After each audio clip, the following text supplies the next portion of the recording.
Өнөөдөр би та нарт миний амьдралыг бүр оронгоор нь өөрчилсөн зүйлсийн талаар хуваалцах гэж байна.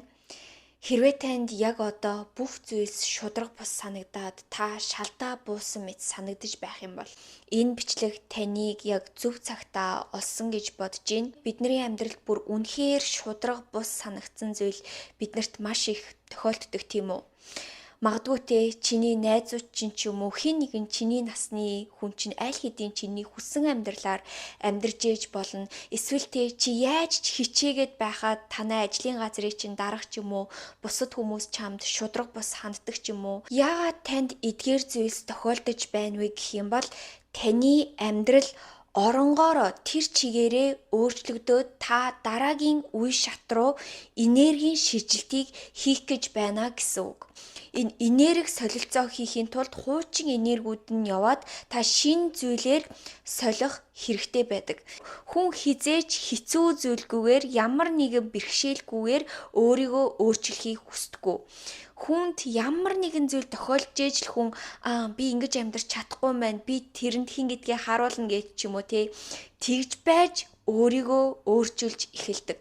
Жишээлбэл би зөндөө олон эмэгтэй хүмүүстэй ажилдаг. Тэгээд миний үйлчлүүлэгчид дандаа надад тэгж гомдолдог хгүй юу? Би өөртөө итгэлгүй байна. Би бүдүүн, би тарган, би нисэхтэй дургу. Би яах вэ гэж над дээр бүгдээрээ ирдэг. Гэхдээ эдгээр зүйлээрээ дамжуулаад тэдгээр эмгтээчүүд өөрийгөө нээж эхэлдэг, өөрийгөө олж эхэлдэг, өөрийгөө өөрчилж эхэлдэг. Миний хувьд ч гэсэн надад тийм үе байсан. Би өөртөө итгэлгүй үе байсан, тарган үе байсан. Надад үнэхээр царай муутай санагддаг тийм үе ч гэсэн байсан. Тэр үед надад маш хэцүү байсан ч гэсэн одоо би алийг нь ч өөрчлөхийг хүсэхгүй байна. Яагаад гэвэл эдгээр зүйлс өнөөдрийн намайг бий болгосон. Хоёр дахь танд яагаад хэцүү зүйл тохиолдож байгаагийн шалтгаан юу вэ гэх юм бол ерөн belong there буюу чи тэнд харьяалагдахгүй гэдгийг хорвоо ертөнц чиний бурхан чинь чамд мессежийг явуулж байгаа. Би бас өөрөө айгүй гайхдаг байсан бохгүй юу? Би ингээл өмнө нь зөндөө олон компани доор ч юм уу хүмүүсийн доор ажиллаж үзчихсэн. Тэгээ би өөрөө ингээд зөөлөн хүн болохоор юм болгонд заа гэд аль болох ингээд чадхаараа хичээдэг. Гэхдээ ингээд яаж хичээгээд байхад ингээд надад муухай хандаад идэх хүмүүс байдаг байсан. Шудраг бус ханддаг миний хамт ажилтдаг ажилтнууд ч юм уу дарга марга гэл зөндөө олон боссууд чинь чамд тэгж муухай хандах үе байдаг штэ. Тэр бүх зүйлүүдийг ингээд туулах үедээ би бүр яагаад надад ингэж хандаад байгаа юм бэ гэж ингээд бодоод гайхширж исэн үе байсан. Гэхдээ одоо бодоод исэн чинь би угаасаа тэр газар байх ёсгүй байсан байгаа хгүй юу. Тэгэхээр эдгээр хүмүүсийн буруу ерөөсөө биш, энэ нь зүгээр л хорвоо ертөнцөөс над руу ингээд цаанаас нь илгээж байгаа тэр мессеж байсан. Хэрвээ эдгээр хүмүүс надад ингэж муухай хандаад ч юм уу надад шудраг бус санагдаагүй байсан бол магадгүй би тэр нэг дургу ажлаа насан туршдаа ингээ гайгүй цалин аваад хийж явах боломж ч гэсэн надад байсан. Гэхдээ хорвоо ертөнц биднэрт ингээд бүр гайхалтай зүйл боломжуудыг бэлдсэн байдаг. Миний үргэлж нэг итгэж явдаг нэг тийм гоё үг байдаг байхгүй юу? Энэ нь юу вэ гэхээр таны итгэдэг бурхан эсвэл хорвоо ертөнц хизээж танаас ямар нэгэн зүйлийг авдаггүй. Бид нар ажлаа алдаад ч юм уу өмнөх эксээ алдаад ч юм уу найзуудаа алдаад юу гэж боддог вэ гэхээр яана би түүнийг алдчихлаа гэж бидний дотор үргэлж айдас байдаг штэ. Гэхдээ хорвоо ертөнц биднээс хизээж эдгээр хүмүүсийг эдгээр зүйлсийг авдаггүй бөгөөд үргэлж арай илүү бүр гайхалтай гоё яг биднэрт тохирсон зүйлээр сольж өгдөг. Одоо бодоод ахад ч гэсэн миний хувьд тийм байгаа хгүй юу? Би юу ч алдчихаагүй. Миний хуучин ажлууд, миний хуучин токсик найзууд, хуучин экс гэдэг бүгдээрээ ингээд гайхалтай зүйлсээр орлуулагдсан байгаа хгүй юу? Тийм учраас үргэлж хорвоо ертөнц үргэлж үүнээс илүү гайхалтай зүйлийг надад өгнө гэдэг тийм бат итгэлтэй байх хэрэгтэй. Тийм учраас манайхаа бүгдээрээ өнөөдөр энергийн өөрчлөлтийг хийхийн тулд тэр мөрөөдлийнхаа амьдралын тэр үе шат руу очихын тулд энергийн цэвэрлэгийг хийх байгаа. Одоо танд зөндөө олон асуудлууд байгаа штэ. Таныг шаналгаж байгаа, бодож байгаа шудраг бус санагдаж байгаа. Энэ бүх асуудлаасаа өөрийнхөө анхаарлыг татаж аавна. Яагад гэвэл та нар энергийн хуулийг мэдэж байгаа. Та хаашаа анхаарлаа хандуулна, тэгээ хаашаа харна, юу бодно, яг тэнд таны энерги байж байгаа. Таны анхаарсан зүйл чинь бий болно, өснө, их болно. Хэрвээ та сөрөг зүйл рүү анхаараад хэнийг муулж яриад ч юм уу энэ бүх зүйл чинь тэр хүмүүс рүү та энерги явуулж ийн гэсэн үг. Та хүсгүй байсан ч гэсэн тэр хүмүүс рүү энерги явуулж байгаа. Жишээлбэл та нар энэ оддын амьдралыг ч гэсэн хараад үзээрэй заяа. Ингээд хүмүүс худлаа янз бүрийн папарац мэдээлэл хийгээд ч юм уу худлаа өөрсдийнхөө мэдээллийг зориуд тэгж тавиулдаг гинэ. Яагаад гэвэл хүмүүсийн анхаарлыг авахын тулд хүмүүсийн анхаарал сөрөг байсан ч хамаагүй, эрэг байсан ч хамаагүй тийшээ анхаарлаа хандуулах үед тэр хүн бүр их хүчрэхэг болж эхэлдэг. Энэ юу гэсэн үг вэ гэхээр та өөрийнхөө хүсэл мөрөөдлийг манифест хийх энэ энерги эдгээр зүйлс зарцуулаад байна гэсэн үг. Бас ийм мантра байдیں۔ Та нар энийг хэлж болно. Би өөрийнхөө бусад руу зарцуулж байгаа бүх энерги өөрлөгөө татаж авч байна. Би өөрийнхөө бүх зарцуулж байгаа энэ энерги өөрлөгөө татаж авч байна. Миний энергийг сорж авч байгаа бүх зүйлээс би холбоогоо тасалж байна. Та нар Ho'oponopono practice-ийг мэдэх бол бас тэр practice-ийг хийж болно. Тэгээ бас хэрвээ та нар хараад ах юм бол энэ чи зөндөө олон янз бүрийн бяцлаглалын арга барил нь энэ үгийг бүр ингээд маш олон удаа давтаж хэлдэг. Тэр үгийг байнга давтаж хэлээд бяцлаглал хийсэн ч болно. Эсвэл дотроо ингээд бодоод явж исэн ч болно. Эсвэл ингээд зүгээр хэлээд бичээд янз бүрийн арга барилаар зүгээр л өөрт чинь аль нь ойрхон байна.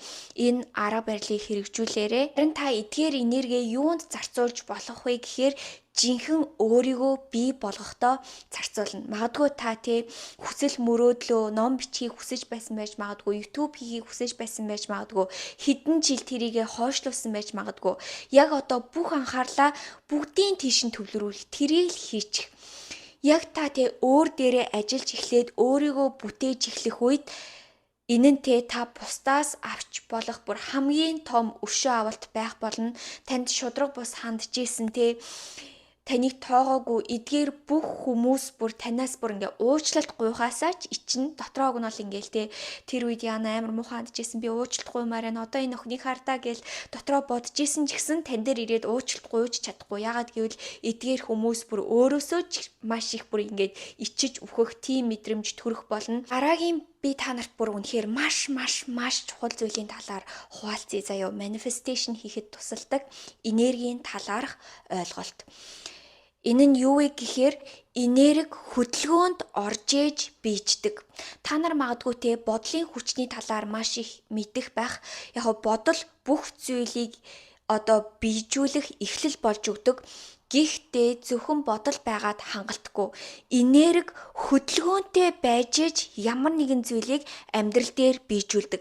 Мөнгийг энергийн хуулиар бодоод үзье заяа. Мөнгө нь ямар нэгэн хөдөлгөөнд орж ээж ихчдэг, арвиждаг, үрждэг.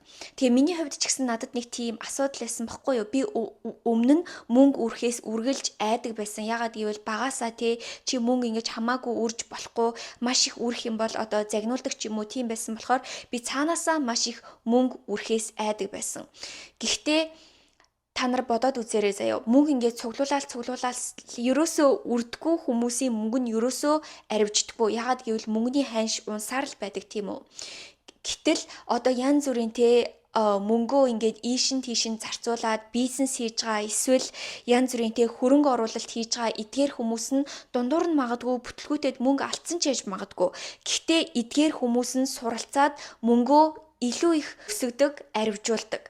Тийм учраас мөнгө нь ямар нэгэн хөдөлгөөнтэй байж ээж цаанаасаа ихсдэг. Энэ энергийн хуулийг хүний биеийн шинжлэх ухаан дээр, бие, сэтгэл, бодол дээр ч гэсэн харж болно.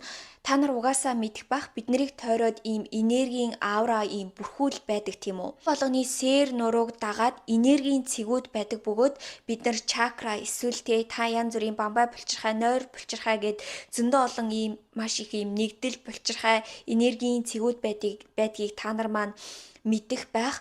Хүний энэ энерги нь ингэж хөдөлгөөнтэй байж иж бид нар эрүүл байдаг. Гэтэл зарим үед бид нар яадаг вэ гэхээр сэтгэл зүрхний шахлал, траума те янз бүрийн зүйлээсээ болоод бид нар зүрхнийхээ энерги ч юм уу те энэ тэндээ одоо тэр энергийг гүйлгэж чадахгүй дотроо ингээд гацаачдаг. Тэрнээс болоод юу болдог вэ гэхээр зарим хүмүүс хүссэн амьдралаа ерөөсөө татаж чаддгүй, эсвэл янз бүрийн те өвчин зовлон орох ч юм уу тийм үе байдаг. Тийм учраас одоо зөндөө олон хүмүүс дасгал хөдөлгөөн хийгээд, амьсгалын дасгал хийгээд, йог хийгээд байдгийн. Учир нь ерөнхийдөө ийм заримдаа те ерөөсөө идэж чадахгүй өвчин хүртэл йог энэ амьсгалын дасгалаар дамжуулаад идэгцэн байж байдаг. Тэгээ та магадгүй энэ хоолоондоо ч юм уу, зүрхэндээ ч юм уу энэ одоо энергиуд чинь хаалттай бол магадгүй та хайрыг татаж чадахгүй ч юм уу ийм үе ч гэсэн байдаг. Тийм учраас хүссэн амьдралаа хүн татахын тулд өөрийнхөө энергийг ингэж гүйлгэх, энергээ цэвэрлэх хэрэгтэй байдаг. Дараагийн бүр үнэхээр чухал зүйлийг хуваалцъя заяа. Бид нар өөрийнхөө энергиэр ямар нэгэн зүйлийг бүтээх гэж байхад нэг бид нарыг гацаадаг зүйл байдаг. Энэ энерги гацаадаг зүйл. Энэ нь юу вэ гэхээр айдас. Таны айдас юу ч байж магадгүй. Надад ч гэсэн эдгээр айдсууд зөндөө байдаг. Намайг хүмүүс юу гэж бодох болоо? Энэ би жоохон хоригдлуулсан мөнгөөрөө бизнес хийчүүл энийг алдчих болов гэд ямар нэгэн үйлдэл хийхээс бид нар айдаг штэ.